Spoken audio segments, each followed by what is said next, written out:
If you're a sister living in Canada or in America and you're living a miserable life with your husband from so many years, and after so many years the things are not changing between you and your husband, if you're just living under the threat or under domestic violence and you are looking to get out of the relationship because your husband is keep threatening and harassing you and emotionally blackmailing you, and you are becoming mentally psychologically sick from that person, you need to get a relationship without even thinking about the future, that regardless of anything you really have to get out from the relationship, and you need to take a step, and you have finally make a determination, that's it, I'm not going to getting along with that. So if you're still living in America, the South America or the Canada, and you're looking to get a relationship, your husband is not cooperative, he is harassing you, emotionally blackmailing you, abusing you, verbally abusing you, and also physically abusing you because of the fear that he might do something, you are not approaching the law enforcement. You need to get a relationship. Now finally you take a determination and you determine to get out of the relationship.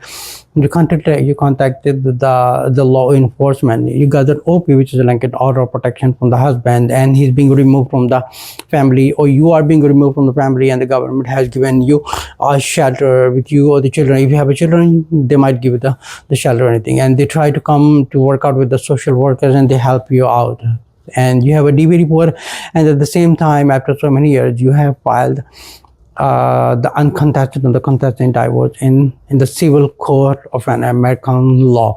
You have received your declaration and the divorce has been ended as a contestant or uncontested, but usually these kind of divorces are uncontested, because when it comes to the contestant, the husband usually what they do that they delay you, they emotionally blackmail you, they try to delay the case and just making you run around. They make your life miserable. And this is what happens. Now here's the thing, you have got the declaration of a divorce from the local court. Now here's the thing, you're a Muslim woman, we follow the Sharia law of Allah, we do not follow the law of the local civil court or anything. You have the regulation, but Islamically you are still married.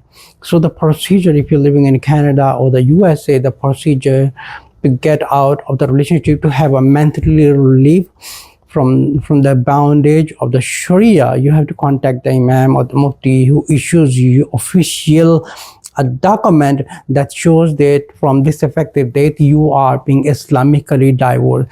Believe me, that makes your life easy as a free bird getting out of the abusive life.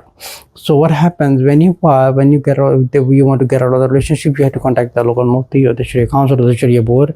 You contact them, and this is the type of service we've been doing for more than a decade right now. We saw maybe hundreds of cases already. The women and the sisters are being very happy to get out of a relationship after so many years of taking abuses from the husband, as a physically or the verbal, and they made their life miserable. Sometimes this kind of husband, they have a bad development from their parents, that occupying and dominating the sister, thinking they are our slaves and we do whatever we want. Even the Prophet ﷺ said, he said, among you are the better who are better with their families, and I am better than you because I am better than with my own family. And his own family was Aisha radiallahu anha. So he was better with Aisha radiallahu anha. So regardless of any situation, he used to be a very good husband when at home.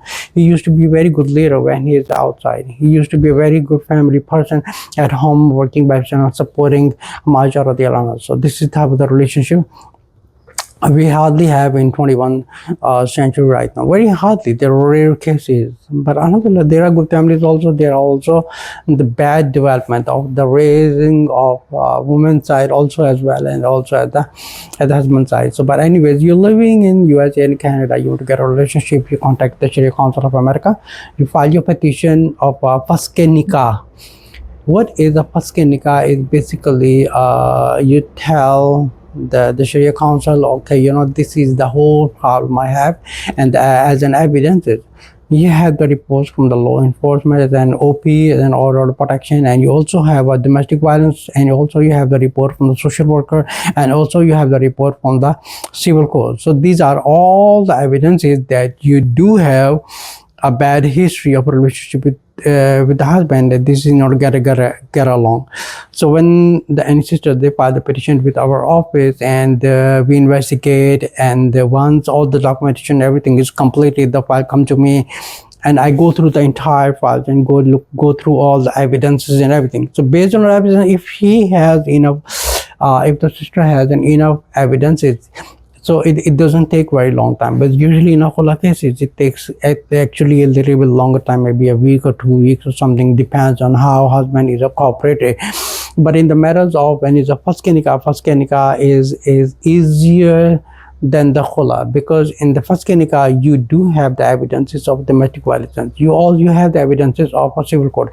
You do have the evidence of the domestic violence and harassment, and you have an OP, which is an order of protection, and you have a civil court reports and everything to produce and present in your petition. So based on all this petition, usually takes like few days, and you get the declaration, and then you have a free life to do whatever you like to do. You want to remarry, or you want to go back to the country, or do whatever you like, because you live in America and you might be doing a job or something, so it makes your life easier. But rather than having a stressful life, you're living under the threat, believe me, this kind of relationship, it makes you mentally, psychologically sick, that it will end up in a mentally asylum if you do not get out of the relationship. But usually the most cases happen because of the verbal abuses by the husband as well as the wife. Verbal abuses, cursing each other and all these things. This is not the relationship. The man has to stay in his boundaries, and the woman has to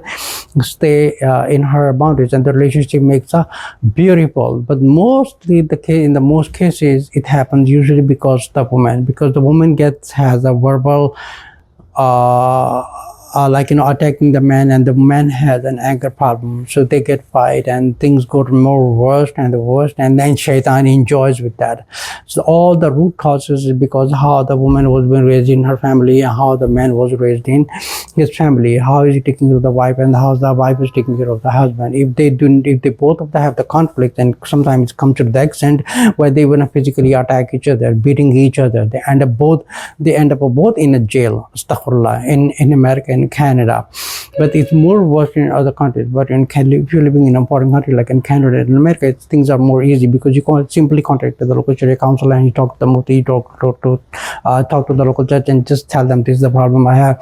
You produce your own evidences, and you present your own evidences like an OP, DV. Also, you can contact the civil court, and then you make it legally for them. They'll make it easy for them, and if you have enough evidences, it will make your life easier, and it declared right away.